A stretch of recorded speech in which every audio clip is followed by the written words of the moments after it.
Budget में क्या है?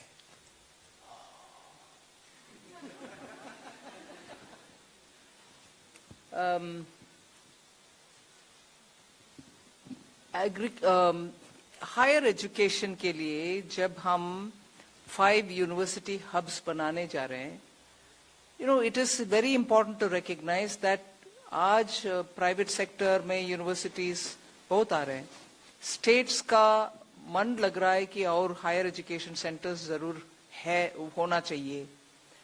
इन सब को सुनने के बाद हम हायर एजुकेशन में और ऑप्शंस ले आ रहे हैं, जिससे हर तरह का कोर्स उस हब्स में बने और students don't need to go out in case उनको वीजा नहीं मिला और बोरोइंग करके जाना है।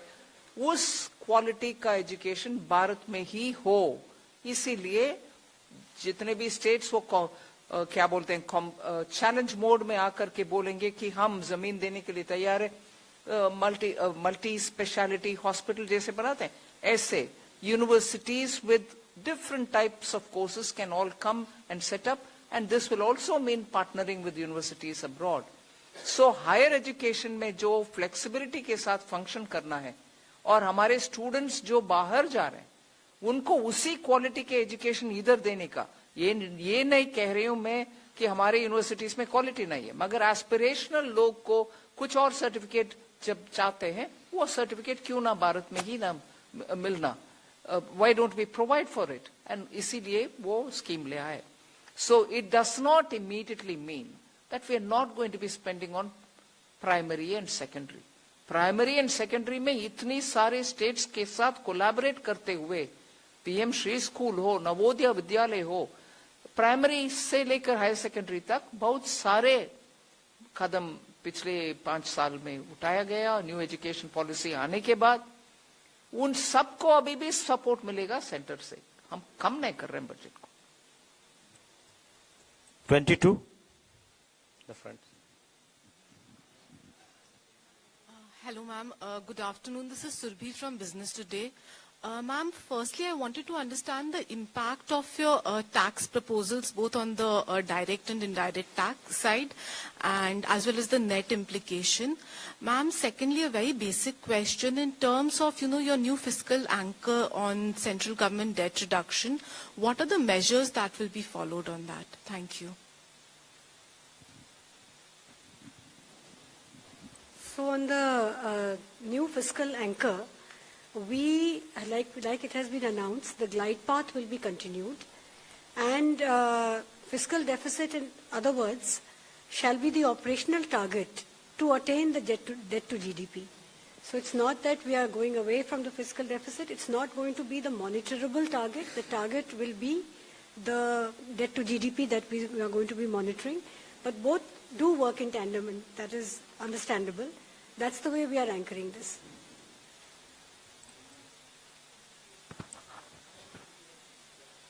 So I have already explained the growth rates for the tax the next year. So if you look at the buoyancy, for example, for direct tax, we are taking the buoyancy would be around 1.14.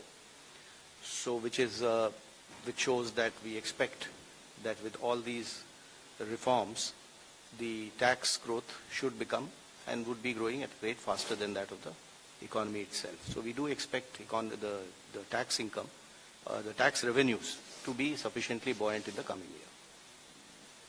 46, this side, left.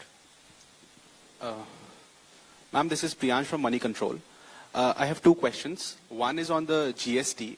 So the GST numbers that the target for FY27 is 2.5% lower than this year's target. So although there has been, this is due to the reduction in rates, but when can we expect the growth to be in the positive territory? And second question on the nominal GDP number, have you taken under consideration the conclusion of the trade deal with US on the nominal GDP? And if it is concluded, can it be higher?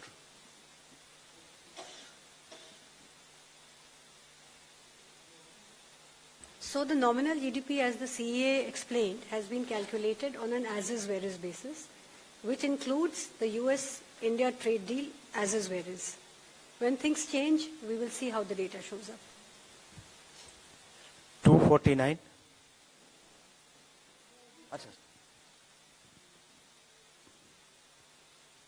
GST revenues, what is the question? Can you repeat the? No. You will have to account the fact that compensation cess is not going to be there the next year. So you'll have to exclude that, which is why you would see our monthly figures are showing other than compensation cess. That is the right number to look at. Hello, ma'am. This is Priyoshmita from Informist Media. Ma'am, since you mentioned that gross borrowing for FY27 is not particularly high, can we expect more buybacks this year as well to bring down subsequent repayments? And secondly, are you looking to switch bonds with the RBI as well to manage your repayments? You did this this year in May after a gap of 2 years. Thank you. So the reason we do buybacks and switching is basically to reduce our repayment burden and to mitigate the bunching up effect, and also to manage the costs. So we did a significant switching of high coupon securities this year. Next year, there's 5.5 lakh crore which needs to be repaid. As they keep coming up, we will be taking decisions closer to those, while work is continuously going on this in one division of DEA. 24. Mike, please. Yes, ma'am, this is Rajesh Singh from ANI. My question, could you clarify some measures in the budget to boost savings? Because there was some demand by bankers for FDs to be linked with like equity benefit, or NPS scheme were demanding some kind of tax benefit. Because we need greater savings for greater growth. We need greater savings for greater role, all right, and the banks know how to do it. 9. Please pass. Hi, this is Adrija from Money Control.